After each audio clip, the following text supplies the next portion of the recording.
I was not aware that he was intended to be involved in any discussions about the Houthis in Yemen. So I think that, there are these two questions. Why was he involved in this discussion in the first place? And how secure was that involvement? Was he actually set up to be participating in a way that would, be mindful of the sensitivity of the information that they were going to be discussing?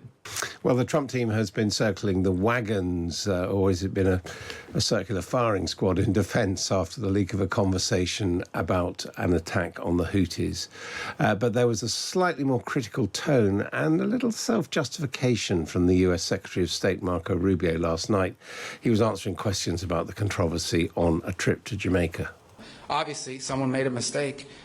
Someone made a big mistake and added a journalist. Nothing against journalists, but you ain't supposed to be on that thing. So they got on there and this happened. I've been, so I can speak to myself or my presence on it. I think my role on it was just speaking for my role. I contributed to it twice. I identified my point of contact, which is my chief of staff. And then later on, I think 3 hours after the White House's official announcements had been made, I congratulated the members of the team. Is it classified, the information? Well, the Pentagon says it was not, and not only did they say it was not, they make very clear that it didn't put in danger anyone's life or the mission. Well, another thing that you might think was a big mistake was Donald Trump's special envoy, Steve Witkoff, contributing to the chat via his mobile phone while in Moscow. The Wall Street Journal revealed that detail. Well, let's speak now to a member of the Wall Street Journal's editorial board, Joseph Sternberg. Hello to you. Good morning.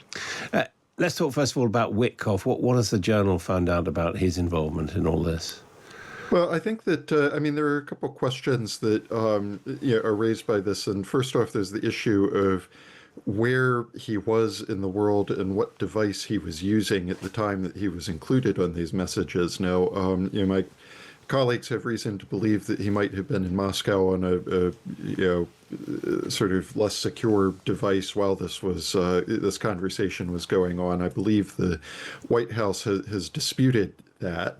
But, I think there's also the question of why he was in this discussion at all. I was not aware that Steve Witkoff, who sort of inhabits one of these special roles in the U.S. government where he is an advisor to the president, he has been delegated to participate in some specific negotiations over Ukraine and potentially, over the situation in Gaza as well. But I was not aware that he was intended to be involved in any discussions about the Houthis in Yemen. So I think that, there are these two questions. Why was he involved in this discussion in the first place? And how secure was that involvement? Was he actually set up to be participating in a way that would be mindful of the sensitivity of the information that they were going to be discussing? I mean, a conclusion might be that the Trump administration doesn't care about, the niceties of communications channels or even who has responsibility for what. I mean, after all, look at Elon Musk. Well, I think that, this is an example of how, kind of the downside, and a very big downside of the Trump method, because remember, their theory of government is that they were elected to be disruptive and to shake things up and to do things in different ways. Sometimes that can be very useful, but in a lot of other instances, there are reasons that it has been done the way it was done before. And I think that this is a good example of how that tendency to sort of be very disruptive and do government in a new way is potentially very dangerous. Are there any established rules about the use of cell phones and messaging apps for government communications actually in place? Yes. I mean, first off, there are a lot of restrictions and regulations involving classified material, which I think is going to be a big part of the story moving forward, because Defense Secretary Pete Hegseth has claimed that he did not share any information that was classified over the over this insecure signal discussion. I think there's a lot of reason to think that that's not true, and that actually he did communicate classified information in the chat. And there's this other issue here that Americans are not accustomed to thinking about their government operating in this way. I think that people in Britain are familiar with the fact that officials will use WhatsApp is particularly popular here for internal discussions, although even then not necessarily discussions that ought to be classified or particularly secure. This is a new issue for Americans, and I think it raises a lot of concerns for our governance, both in terms of the security and record keeping, because public officials in the U.S. are required to keep permanent records of their discussions and written communications that eventually end up in the archives and are supposed to potentially be available to the public a few decades down the road. And there's an indication that the Signal chat was set to destroy the messages after a certain amount of time. And that's a real public governance problem as well. Well, we heard Marco Rubio talking about this. Are there going to be any consequences for those people involved in this group? Is there going to be a fall guy?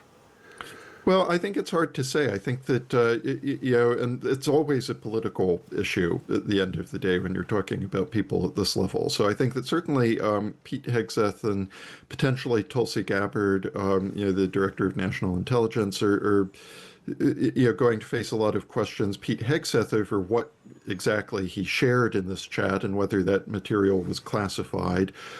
Tulsi Gabbard over some statements that she might have made to Congress when she happened to be testifying the day after the story broke about other things. And was she entirely forthcoming about what had happened in the chat?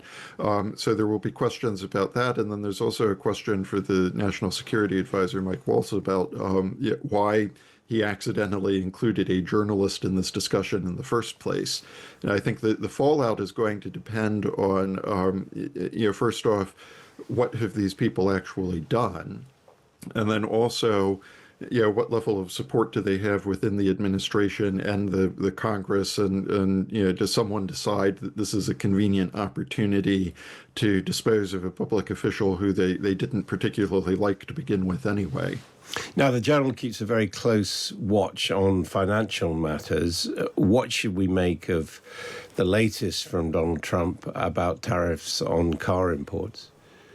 Well, I think it's not a surprise that he was going to do it because he's been signaling this for a long time. But I think that this is an interesting example of how two key elements of the Trump administration or the Trump agenda is going to start coming into conflict with each other, because he believes strongly and passionately that tariffs are always and everywhere a good idea.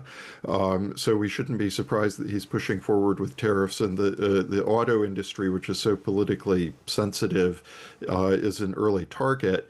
But he also was elected with a mandate to get inflation under control. And I think that anything that he does that potentially increases prices for consumers is politically dangerous for him. So I think that the real question moving forward, and the thing that the administration and Trump himself don't seem to have a firm handle on right now, is what happens if those two political priorities start coming into conflict, and which is going to have to win out over the other one.